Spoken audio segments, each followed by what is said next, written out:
Hey there, Razorback fans. I'm Cindy Limmerhurt, and today I am absolutely thrilled to showcase this exceptional athlete from the Razorback softball team.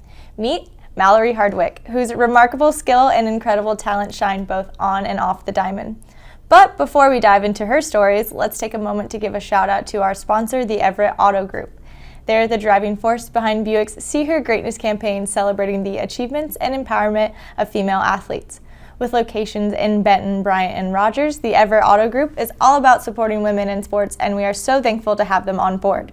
Now let's jump right in. As your host for today's interviews and former Razorback gymnast, I am honored to guide you through the experiences and insights of Mallory. Get ready to be inspired as we explore the world of Razorback softball with a remarkable athlete who truly embodies the spirit of greatness. It's time to hear her stories and discover what makes her a true champion on and off the field. So, hi Mal, how's it going? Good, how are you? Good. So welcome. Tell me a little bit about yourself, where you're from, and how you got into softball. My name is Mallory Hardwick. I'm a junior first baseman from Keller, Texas, and I've been playing softball since I was 4 years old. Wow, that's young. Yeah, we had to figure out how to get around the birth thing. I was too young, so I had to figure out a way to get around it. But I grew up around all boys, so I was playing every sport that I wanted to, and I just wanted to be better than all of them my whole life. And I moved around my whole life, so I've had the opportunity to play in almost every possible place in the country. That's awesome. So kind of just stuck with it. Yeah. So why did you pick Arkansas? My family has always been lifelong Arkansas fans, and I had a grandfather that wanted a grandkid that played at the University of Arkansas. And I really loved, my brother came here, my dad went here, my uncle, and every time I came to visit, I loved it. And Coach Deifel and the coaches just made it seem like such a family when I came. Yeah, so you had to deliver on being the grandchild. You had to fulfill the dream. I was working on it, did my best. Well, it worked out for you. Thankfully, yeah. Can you share a moment when you were younger that kind of made you realize that, hey, I'm not too bad at softball, I want to do this in college? I think I used to go practice every Sunday with my brother and his friends. My dad, all their dads would take us out. And so I slowly noticed that sometimes I was better than some of my brother's friends and everything. And I would go out there and their dads would kind of mess with me like, oh, you need to teach my son how to do this. And then slowly as I started playing, I played for teams that weren't very big names because I lived in smaller areas as I grew up. And coaches would show up to our games and our coach would be like, Mal, they're here for you. And I'm like, what do you mean? Because I hadn't even thought about playing college softball, and then all of a sudden they slowly started coming, and so I was like, oh, this is really cool. You talked about that you were a lifelong, Razorback fan. So once upon a time, you were those little girls in the outfield trying to get the home run ball, but now you're that big girl out there. What do you want those Razorback fans to remember about you as they aspire to be you one day? I think the biggest thing to remember is that you're bigger than your sport, and that the person you bring to the program is way bigger than what you accomplish in the program, because as the little girls are watching, yes, they may watch you hit a home run or do this, but if you strike out and have a bad attitude after that, they're going to be like, oh, she does that. I want to be like that. Yeah. But I think the biggest thing is just to show how thankful you are for the sport and that God has a plan for you no matter what you do, and that you're so much bigger than what's in front of you, and making an impact on what you have there, no matter what your journey looks like, is the biggest thing you can bring to the people around you. Yeah, I think the best piece of advice I got from one of my college coaches was leave the program better than you came into it. And so I feel like Razorback softball especially has just grown into such a positive environment. So it's been really cool to see you guys kind of make it better and better every single year. So female sports is a hot topic right now. Caitlin Clark, Angel Reese, but then obviously you guys are in the peak of your season where you guys are going to be, College World Series, fingers crossed, but all eyes are on softball right now.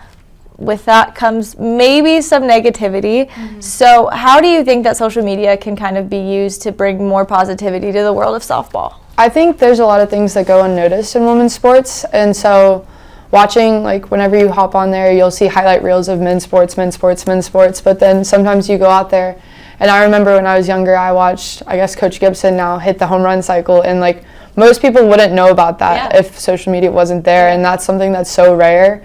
And so I think social media really just brings the platform to say hey, we can do this too, just because we don't have as big of a platform as y'all, but we're out here capable of doing this stuff. And even if people try to be negative, there's always going to be people who don't want to see people succeed, but having that platform is just going to really expand to show little girls and everybody that we were capable of doing the same things as other people. So Danielle Gibson was like the first Razorback softball player that I was friends with them, you know, when I was an athlete, but she was the first one I think kind of really brought attention to Razorback softball, and I think from there it's just growing and growing, but it hasn't always, like I said, been the biggest named program on campus, but now it kind of is. But there are still, you know, programs out there that aren't like Arkansas that might have a really talented softball team that don't get the attention that you guys do. What advice would you have for them about kind of, you know, just staying positive through that?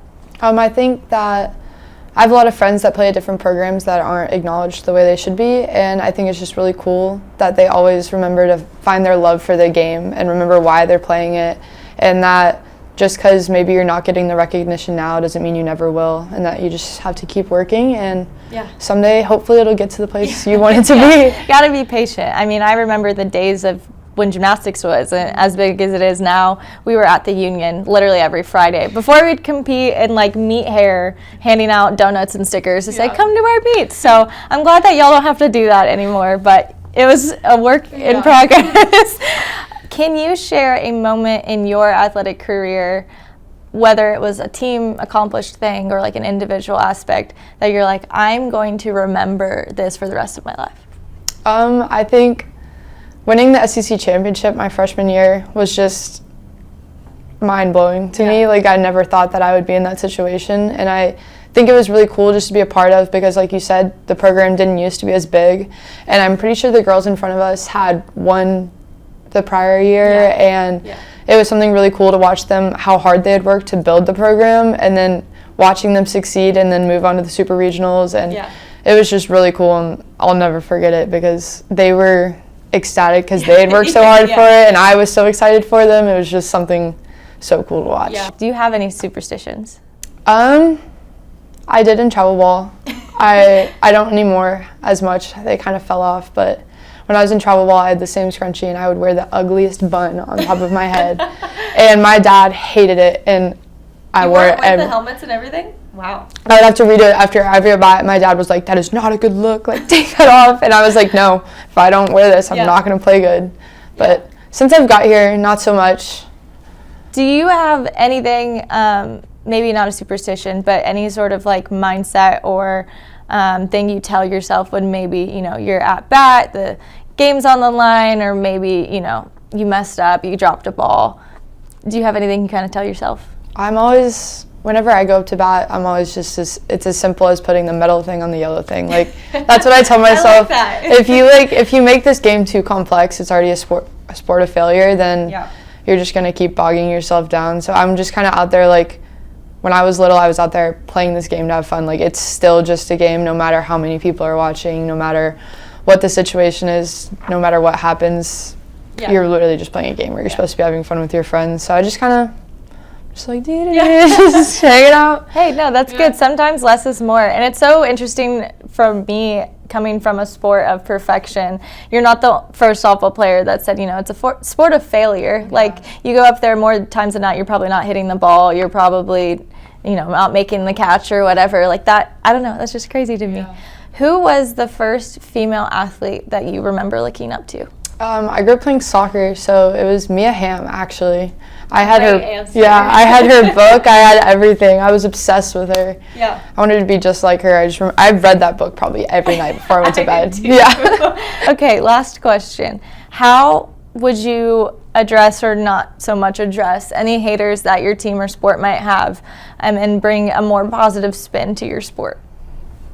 I would just say, thanks for the hate. I feel like our team is like full of people who, when somebody says they can't do something, it just gives us all the drive to like prove them completely wrong. So we're thankful for it. It just makes us, fires us up a little.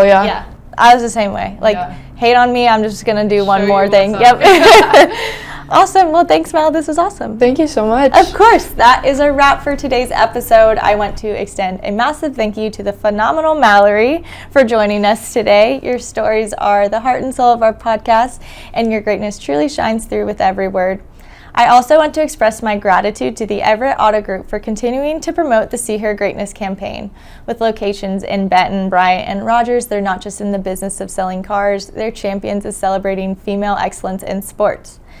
To my listeners, I can't thank you enough for tuning in and being a part of this empowering journey. Remember, you can catch up on all of our episodes and stay connected with the latest from Everett's See Her Greatness campaign by following us on social media. Until next time, keep believing in your greatness, keep striving for your dreams, and keep celebrating the incredible achievements of women in sports. This is Sydney Lemmerhurt signing off.